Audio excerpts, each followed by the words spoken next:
अघोरी साधु शिव, शव और शमशान की साधना करते हैं। नागा साधुओं की तरह ये भी महाकुंभ के आकर्षण का केंद्र है।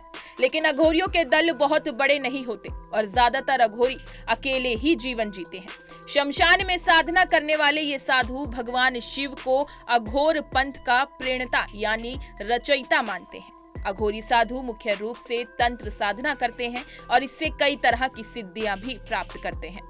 साथ ही अघोर का शाब्दिक अर्थ होता है जो घोर नहीं यानी सरल और सौम्य है। माना जाता है कि अघोरी साधु भले ही दिखने में बहुत विचित्र लगे लेकिन दिल से ये बच्चे की तरह होते हैं।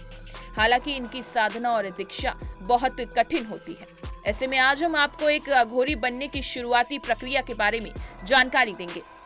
बात करें अघोर पंथ की तो अघोरी साधुओं को लेकर कई तरह की बातें समाज में चलती हैं, जिनमें बहुत सी बातें नकारात्मक भी होती हैं। हालांकि अघोर पंथ संदेश देता है कि हर एक के प्रति समान भाव रखना चाहिए। अघोरी साधु भले ही तांत्रिक साधना करते हों लेकिन इसका उद्देश्य भी लोक कल्याण ही होती है। सच्चा अघोरी उसे ही कहा जाता है जो अपने पराये का भाव भूलकर सबको एक समान देखे। इनकी कठोर साधना और नियम इन्हें कठोर नहीं निर्मल बनाने के लिए होते हैं। बात करें अघोरी बनने की प्रारंभिक प्रक्रिया की तो पहली परीक्षा किसी भी व्यक्ति को अघोरी साधु बनने के लिए सबसे पहले एक योग्य गुरु की तलाश करनी होती है। गुरु के मिल जाने पर गुरु के प्रति पूरी तरह से समर्पित होना पड़ता है, यानी गुरु की बताई हर बात शिष्य के लिए पत्थर की लकीर होती है।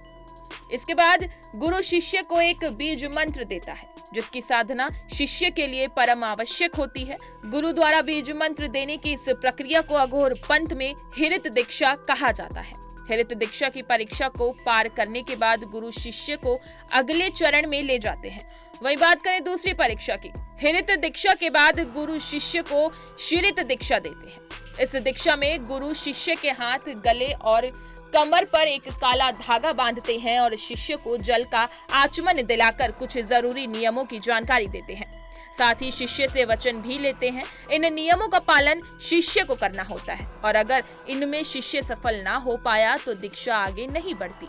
अगर शिष्य इन नियमों का पालन कर लेता है तो आगे की प्रक्रिया जारी रहती है। वही बात करें तीसरी परीक्षा की, हिरित दीक्षा के बाद अघोरी की असली परीक्षा शुरू होती है। अब शिष्य को रंभत दीक्षा गुरु के द्वारा दी जाती है। इस दीक्षा के शुरू होने से पहले शिष्य को अपने जीवन और मृत्यु का पूरा अधिकार गुरु को देना पड़ता है। अगर रंभत दीक्षा देते समय गुरु शिष्य से प्राण भी मांग ले तो शिष्य को देने होते हैं। हालांकि रंभत दीक्षा देने से पहले भी गुरु शिष्य की कई कठोर परीक्षाएं लेता है। इन परीक्षाओं में सफल होने के बाद ही रंभत दीक्षा गुरु द्वारा दी जाती है। गुरु ज्यादातर रंभत दीक्षा उसी शिष्य को देते हैं जिसे वो अपना योग्य अधिकारी बनाते हैं। साथ ही रंभत दीक्षा में सफल हुए शिष्य को गुरु अघोर पंथ के गहरे रहस्यों के बारे में जानकारी देते हैं। साथ ही गुरु के द्वारा कई तरह की सिद्धियां भी शिष्य को दी जाती हैं। बात करें अघोरियों की साधना की, अघोरी शमशान में साधना करते हैं। भगवान शिव की साधना में ये अक्सर लीन रहते हैं। इसके साथ ही तांत्रिक क्रियाओं को सिद्ध करने के लिए ये शव के ऊपर बैठकर तो कभी खड़े होकर भी साधना करते हैं। शव साधना के दौरान ये शव को भोग भी लगाते हैं। शमशान की साधना करना भी अघोरियों के लिए अति आवश्यक होता है। अघोरियों के प्रमुख साधना स्थान कामाख्या पीठ के शमशान, त्र्यंबकेश्वर के शमशान और उज्जैन के चक्रतीर्थ के शमशान है। तंत्र साधनाएं पूर्ण करके इन्हें कई तरह की सिद्धियां प्राप्त होती हैं। अघोरी साधु बनने से पहले कई कठिन परीक्षाएं देनी होती हैं। इसी तरह की तमाम खबरें और लेटेस्ट अपडेट्स के लिए बने रहिए हमारे साथ और देखते रहिए punjabkesari.com।